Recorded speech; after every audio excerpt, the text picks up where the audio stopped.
Hello everyone, welcome to the Cryptoverse. आज बात किस चीज़ की है वो आप अच्छी तरीके से गेस कर चुके हो। मार्केट बहुत अच्छी तरीके से गिरा है। जो भी लोग टेलीग्राम पे हैं वो जानते हैं कि 9 जनवरी को मैंने लिखा था कि 12th वो डेट होगी जब आप चीज़ों को बेचना शुरू कर देना या बेच देना, because 13th would be the date, 13 से 15 तक, जहाँ पे मार्केट में करेक्शन आएगा। कोई बहुत बड़ा साइंटिफिक रीज़न नहीं है, 2-3 छोटे छोटे से रीजंस थे। सबसे पहला रीज़न ये था कि 15 जनवरी को एफओएमसी का मीट होना था। उसके बाद टेक्निकल रीज़न है, उसके बाद साइकोलॉजिकल रीज़न है। तो बात कर लेते हैं कि इस वक्त मार्केट कहाँ है, बिटकॉइन यहाँ से और कितना गिर सकता है, क्योंकि यहाँ से गिरेगा।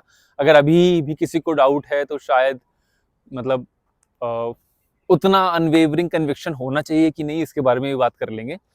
तो ये 2-3 चीज़ें हैं, उसके बारे में बात करते हैं। मैं रोज़ यूट्यूब वीडियो नहीं बनाता हूँ क्योंकि रोज़ काम की बातें होती भी नहीं है।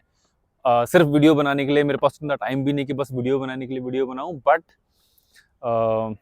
ये वीडियोस आपके लिए ज़रूरी हैं जो कभी कभी आते हैं। तो अगर आपने सब्सक्राइब कर रखा है ना, वो नोटिफिकेशन वाली घंटी बजा दो, बिकॉज तभी वीडियो आपके पास पहुंचेगा। सब्सक्रिप्शन में यूट्यूब का एल्गोरिदम कोने में फेंक देता है कि शायद इंटरेस्टेड नहीं है, जो भी है।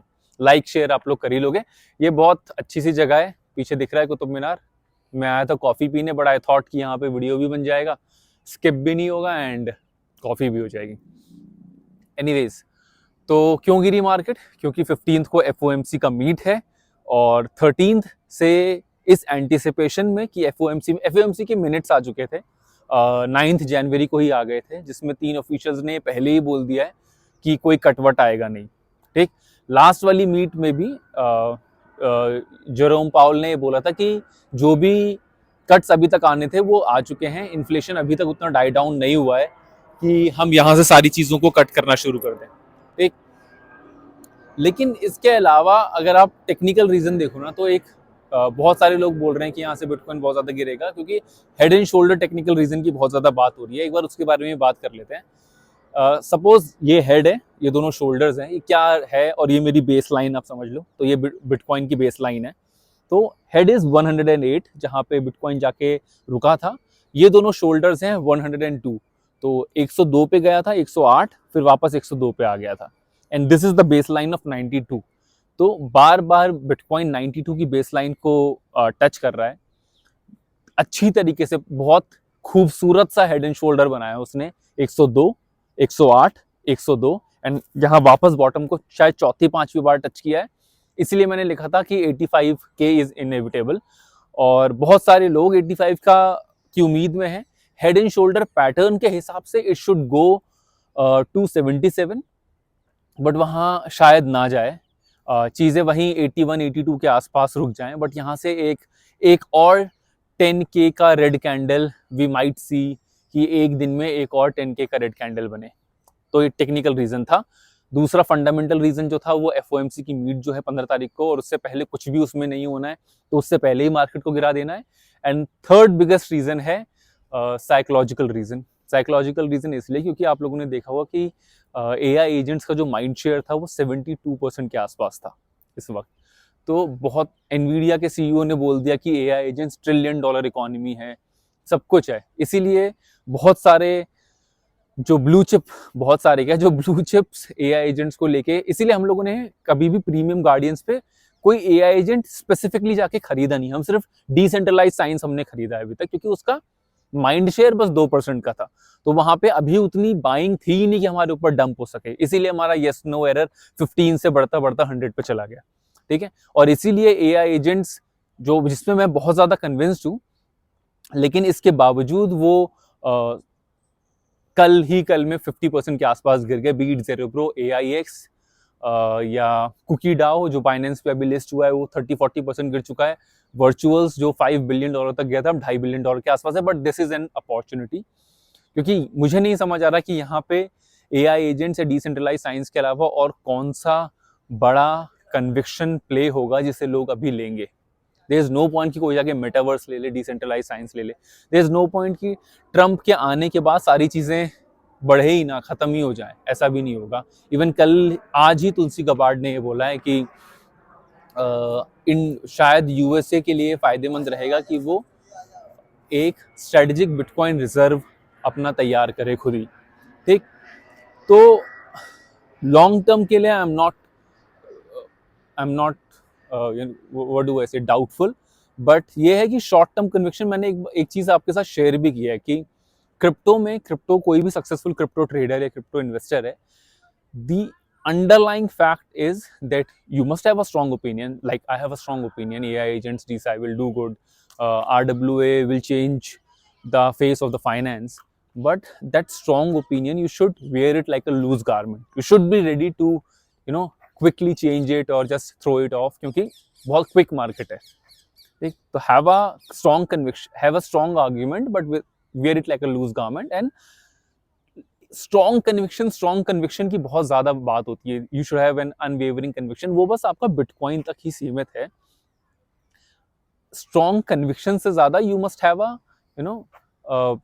Strong analytical mind, not exactly mind, but एक स्ट्रॉन्ग एनालिटिकल आपका हाइपोथेसिस होना चाहिए. आपका कन्विक्शन जो है वो एक हाइपोथेसिस तक ठीक है, लेकिन ये है कि आप उसी के साथ मरोगे जियोगे तो आप 99% of the times you will die with it.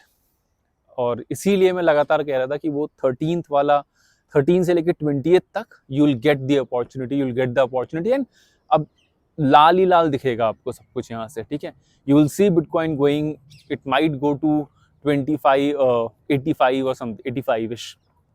अभी 92 के आसपास है, 5वीं बार टेस्ट कर रहा है 92 के लेवल को. So it might correct. कल 90 पे हमने 90 से 100, एक साइकोलॉजिकल लेवल का एक और एग्जांपल ये है कि येस नो एरर कल 99-100 तक गया था, जो डिसेंट्रलाइज साइंस हमने 15 के आसपास लिया था. बट ठीक है यार, we love the founders, we love the project. चमत, मार्क एंड्रीसन, किस बड़े बिलियनर ने उनकी तारीफ नहीं की? एंड्रू कांग, सब ने की. ठीक है, and we loved it. But उसने 6 दे भी तो दिया. अब although the long term idea is 250-300, मैंने वो लिखा भी था. बट फिर कल मैंने ही ये लिखा कि शायद the idea is not that great to hold it till 150 or something. तो यहाँ पे खासकर इस वीक मार्केट के आसपास फालतू में ज़्यादा भीड़ के बीच में कर दिया है, बट मुझे बड़ी अच्छी सी जगह लग रही थी. तो आप जाते जाते एक बार फिर से इसे देख लो. अभी बहुत ज़्यादा कुछ मत करना. अगर आप 30-40-50% डाउन हो चुके हो, अगर आप प्रीमियम ग्रुप में नहीं हो, तो व्हाट कैन आई से. बट ये है कि आप अब बहुत ज़्यादा हिलो मत. अगर आप अभी भी एट पार हो और आपका कॉइन ज़्यादा नहीं गिरा है, हालांकि इसके चांसेस बहुत कम है, बट अगर बहुत ज़्यादा नहीं गिरा है और अगर आपको लग रहा है, यहाँ पे आप क्या कर सकते हो. फॉर एग्जाम्पल यूजुअल प्रीमियम में हम में से कई लोगों ने यूजुअल लिया था, 8 सेंट्स के आसपास लिया था, 1.6 गया. बहुत सारे लोगों ने 100% पे बेच दिया था. फिर मैंने $1 के आसपास जब था, फिर मैंने शेयर किया था कि उसमें एक डीपैग आया है, तब भी बहुत सारे लोगों ने बेच दिया. बट कई लोग जो बहुत ज़्यादा एक्टिव नहीं, उन्होंने नहीं बेचा. एंड एक दिक्कत हो गई, मैनेजमेंट इशू आ गया, और वहाँ से अब वो 0.5 के आसपास चला गया. लिटरली उन्होंने, जो मैनेजमेंट थी उनकी, उन्होंने पता नहीं, मतलब प्रोटोकॉल्स के नियम ही बदल दिए लास्ट टाइम पे आके. तो अब ऐसे में जब किसी कॉइन या प्रोजेक्ट के ऊपर से कॉन्फिडेंस हट जाए, या आपका कॉन्फिडेंस हट रहा हो कि यार ये उतना अच्छा नहीं है, rather shift it somewhere else. जो आप प्लान कर रहे थे, तो वो आपको सेम डिस्काउंटेड लेवल, 50-60% के डिस्काउंटेड लेवल, 60-70% के डिस्काउंटेड लेवल पे मिल रहा है.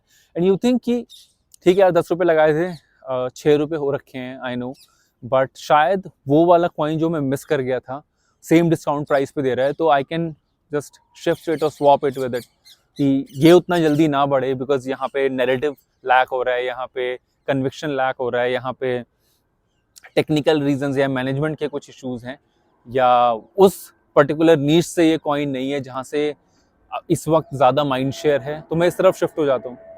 तो इस तरह के आप कुछ स्टेप्स ले सकते हो. बाकी hop on to the Telegram channel and you like whatever we share there. ठीक है, बाकी चलो बाय. सब्सक्राइब कर दो.